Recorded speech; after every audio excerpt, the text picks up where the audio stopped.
Dans cette vidéo, nous allons voir l'étude complète d'un circuit RL dans le cas de la charge et de la décharge de la bobine. Le circuit qu'on va étudier, il contient un générateur de tension E, un interrupteur de deux positions, une résistance R et une bobine réelle d'inductance L et de résistance interne R. Si l'interrupteur est dans la position 1, dans ce cas, on va obtenir la charge de la bobine. Si l'interrupteur est dans la position 2, dans ce cas, on va obtenir la décharge de la bobine si elle est chargée par un courant I0.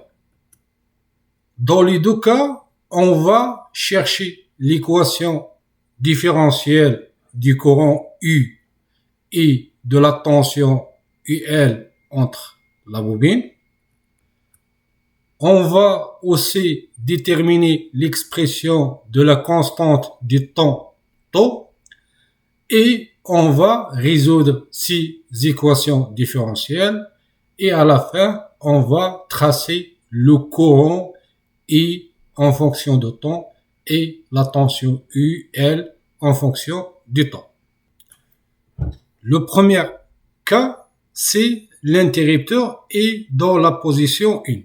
Dans ce cas, le circuit, le circuit fermé, il contient le générateur, la résistance et la bobine. Si on applique la loi d'Emaille, il donne que cette tension du générateur égale à la tension de la résistance plus la tension entre la bobine. Donc, nous avons UR plus UL égale à E. Si on applique la loi d'Ohm sur la résistance R, donc la loi d'Ohm, il dit que la tension entre la résistance égale à la résistance multipliée par le courant parcouru dans cette résistance. Donc nous avons UR égale à R fois I. Et on sait que la tension entre la bobine égale à L di divisé par dt. C'est la bobine, elle est idéale. C'est la bobine, il contient une résistance interne. Il faut ajouter R fois I. Donc, c'est la bobine, elle est idéale. Donc, dans ce cas, il faut remplacer la résistance R par 0. S'il n'est pas idéal, il ne faut pas oublier ce terme qui est R fois I. On va remplacer ces deux expressions dans cette équation. On va remplacer UR par RI et on va remplacer UL par L di par rapport à T plus RI. Grand R fois I plus petit r fois I, on va factoriser par I. Il va donner R plus R fois I. Donc, on a trouvé l'équation différentielle qui vérifie le courant I, mais il faut la mettre sous la forme canonique. C'est quoi la forme canonique d'une équation différentielle de premier ordre? L'expression canonique d'une équation différentielle de premier ordre d'un grandeur x, elle est comme cette façon. X plus le temps, la constante du temps, dx par rapport à dt égale à b, et b c'est une constante. Donc on va transformer cette équation différentielle sous cette forme qui est canonique. Pour le faire, il faut ici que nous avons seulement la grandeur I. Et pour que nous avons seulement ici I, on va diviser toute l'équation par 1 divisé par R plus R. Si je vais multiplier toute l'équation par 1 divisé par grand R plus R, que je vais appeler ça c'est R total. R total. Donc ici, je vais multiplier R total fois I fois 1 divisé par R total. Je vais simplifier par R total. Donc, je vais avoir ici seulement I plus R L fois 1 divisé par R total. Il va donner L divisé par R total dI divisé par dt plus E fois 1 divisé par R total, il donne E divisé par R total. Et ça, c'est l'équation différentielle de I sur la forme canonique. Pour la constante du temps τ, d'après la forme canonique d'une équation différentielle de premier ordre, le τ, c'est la constante qui est multipliée fois la dérivée. Donc, si on compare les deux équations, donc le τ, il est égal, c'est la constante qui est multipliée par la dérivée. Donc, le τ égale à R divisé par R total. Maintenant, quelle est l'unité de cette constante du temps? On va prouver que l'unité du constante du temps, c'est la seconde. Pour déterminer l'unité de temps, on va utiliser ces deux relations. La première relation, c'est la loi d'Ohm entre la résistance. Et la deuxième relation, c'est la tension la tension de la bobine qui est L fois dI par dt. D'après cette relation, donc l'unité de la tension, c'est le volt, et on va chercher l'unité de la résistance en fonction des volts et de l'ampère-mètre, et l'unité du courant, c'est l'ampère-mètre. Donc, l'unité de la résistance, c'est le volt divisé par l'ampère-mètre. D'après cette relation, nous avons l'unité de la tension, c'est le volt. On va chercher l'unité de la bobine. L'unité du courant, c'est l'ampère. Et l'unité de temps, c'est la seconde. Donc, l'unité de la bobine égale à le volt fois la seconde divisé par l'ampère-mètre. Et d'après cette relation, nous avons l'unité de la constante de temps égale l'unité de l'inductance L divisé par l'unité de la résistance.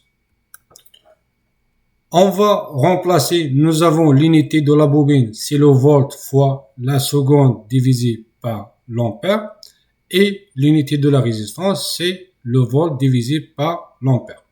Donc, égale l'unité de la constante de temps égale à ça fois l'inverse de ça. On va simplifier par l'ampère et l'ampère. Et on va simplifier par le volt et le volt. Donc l'unité de la constante du temps, c'est bien la seconde. En résumé, pour les deux premières questions, nous avons trouvé l'équation différentielle. Elle est de cette forme, avec τ, c'est L divisé par R total, et R total égale à grand R plus petit r. Maintenant, on va résoudre cette équation différentielle. c'est nous avons une équation différentielle sur la forme canonique, une équation différentielle de premier ordre, bien sûr. Donc, dans ce cas, la solution de cette équation, elle s'écrit sous cette forme. Nous avons x en fonction de t égale à une constante qui dépend des conditions initiales, l'exponentielle moins t divisé par tau, plus b. Donc, le b, c'est ce b, et ce taux, c'est le taux qui est multiplié par ce terme. Donc, la solution de cette équation, il devrait s'écrire sous cette forme. I en fonction de t égale à a, l'exponentielle moins t divisé par tau, plus e divisé par R total. Parce que qui joue le rôle de B dans cette équation, c'est E divisé par R total. Et le reste, on connaît déjà tau qui est L divisé par R total. L'inconnu de cette expression, c'est A. Pour déterminer A, on va aller utiliser les conditions initiales.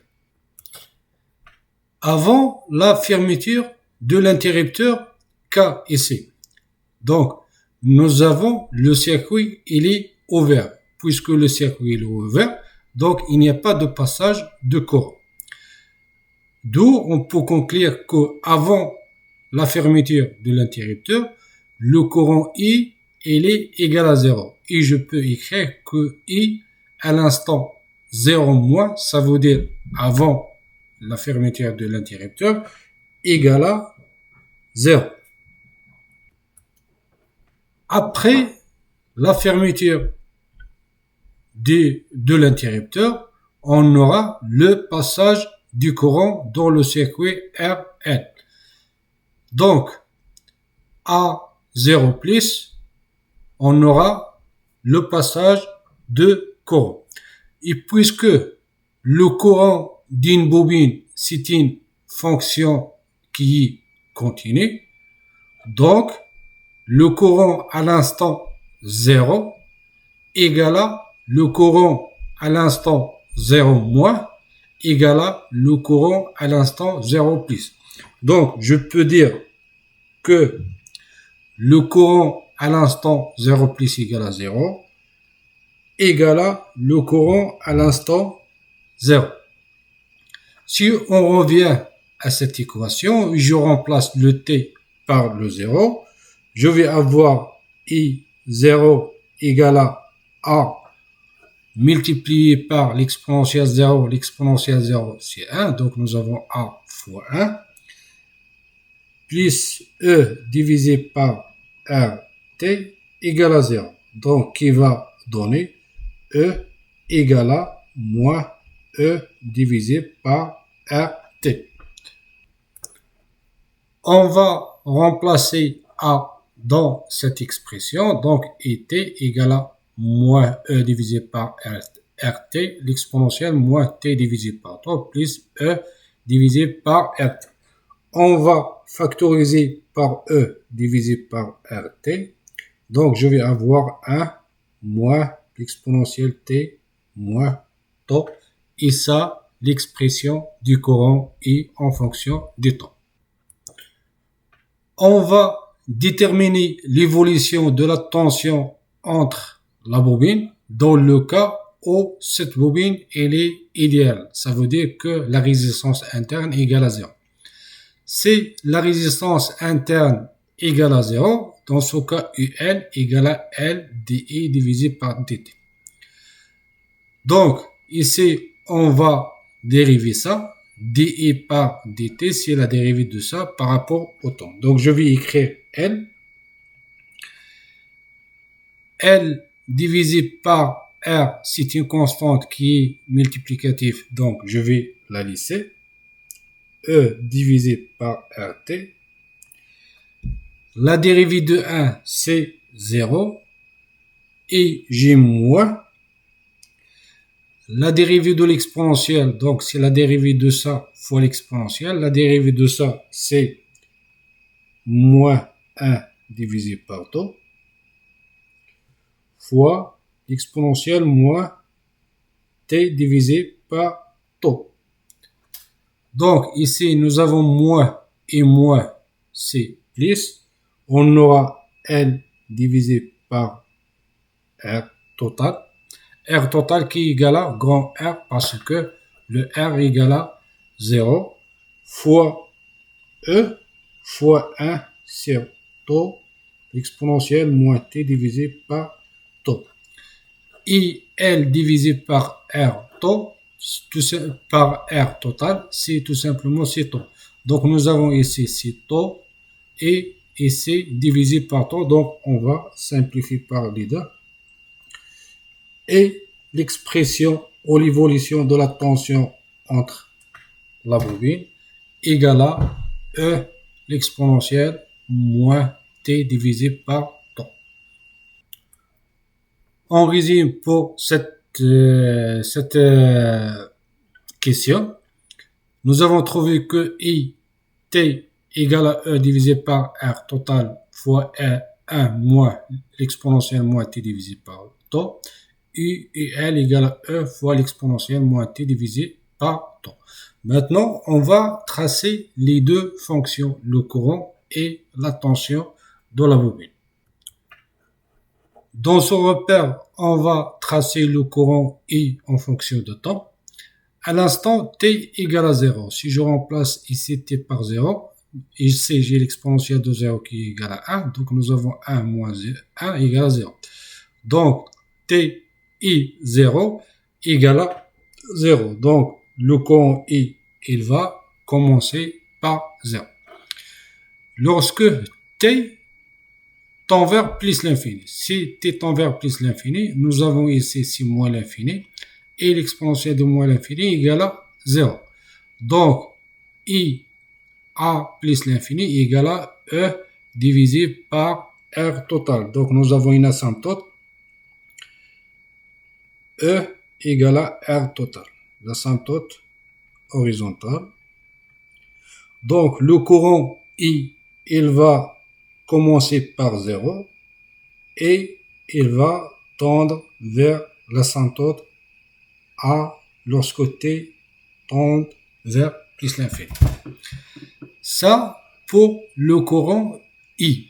Pour la tension UL, lorsque le T égale à 0, nous avons ici l'exponentielle de 0 égale à 1. Donc, UL0 égale à 1. Donc, il va commencer par la tension. Lorsque le T tend vers plus l'infini, nous avons l'exponentielle de moins l'infini égale à 0. Donc, UL plus l'infini égale à 0. Donc, nous avons une asymptote qui est l'axe des abscisses. La courbe, il va commencer par E et il va tendre vers 0 lorsque le T tend vers plus l'infini. Pour le deuxième cas, si l'interrupteur est dans la position 2, si la bobine elle est chargée par un courant à l'instant 0 égal à R0, dans ce cas, lors de la fermeture de cet interrupteur, on va voir la décharge de cette bobine dans cette résistance. Si on applique la loi d'Emaille sur le circuit qui est fermé, nous avons la tension UR qui est R fois I, plus la tension UL qui est L dI par dt, plus R fois I égale à 0 parce que on n'a pas de générateur ici. On n'a rien ici. On va rassembler les deux termes RI et RI. On va factoriser par I. On va voir grand R plus petit r I plus LDI divisé par dt égale à 0. Donc, pour rendre cette équation différentielle sous la forme canonique, on va multiplier toute l'équation par 1 divisé par R total qui est grand R plus petit r. On va obtenir l'équation différentielle sous la forme canonique qui est I plus L divisé par R total fois dI divisé par dt égale à 0. La constante du temps, d'après ce qu'on a dit dans la première partie ou le premier cas, c'est la constante qui est multipliée par la dérivée. Donc, le temps égale à toujours CL divisé par R total pour les deux cas. Et on avait déjà vérifié que l'unité de cette constante, c'est la seconde. La résolution de cette équation, la résolution d'une équation différentielle sous la forme canonique. Donc, nous avons I, T, d'après ce qu'on a dit avant, c'est la constante A fois l'exponentielle de T divisé par temps, plus B. Et B, nous avons B et C. B et C égale à 0. Donc, nous avons B et égale à 0. Donc, la solution, il s'écrit sous cette forme A l'exponentielle moins T divisé par 3. Et A, on doit déterminer toujours A par les conditions initiales. Et les conditions initiales ici, c'est I0 égale à I0. Si on remplace T ici par 0, on va voir I0 égale à A fois l'exponentielle de 0 qui est 1. Donc, I0 égale à A égale à I0. Donc, la solution de cette équation, c'est IT égale à I0, l'exponentielle moins T divisé par temps. Si la résistance interne de la bobine égale à 0, dans ce cas, nous avons UL égale à L dI par rapport à T. Si je dérive ça par rapport à T, on va voir L multiplié par U0 multiplié par la dérivée de l'exponentielle par rapport au temps qui va donner moins 1 divisé par temps, l'exponentielle moins T divisé par 3. Donc, on va simplifier un petit peu. L est 0 divisé par taux fois l'exponentielle moins T divisé par 3. Cas particulier, si nous avons I0 égale à E divisé par R total, on va remplacer ici. Nous avons UL égale à moins L divisé par taux fois E divisé par R total l'exponentielle moins T divisé par taux. Et ici, nous avons L divisé par R total, c'est taux. Donc, on va simplifier ici par taux et par taux.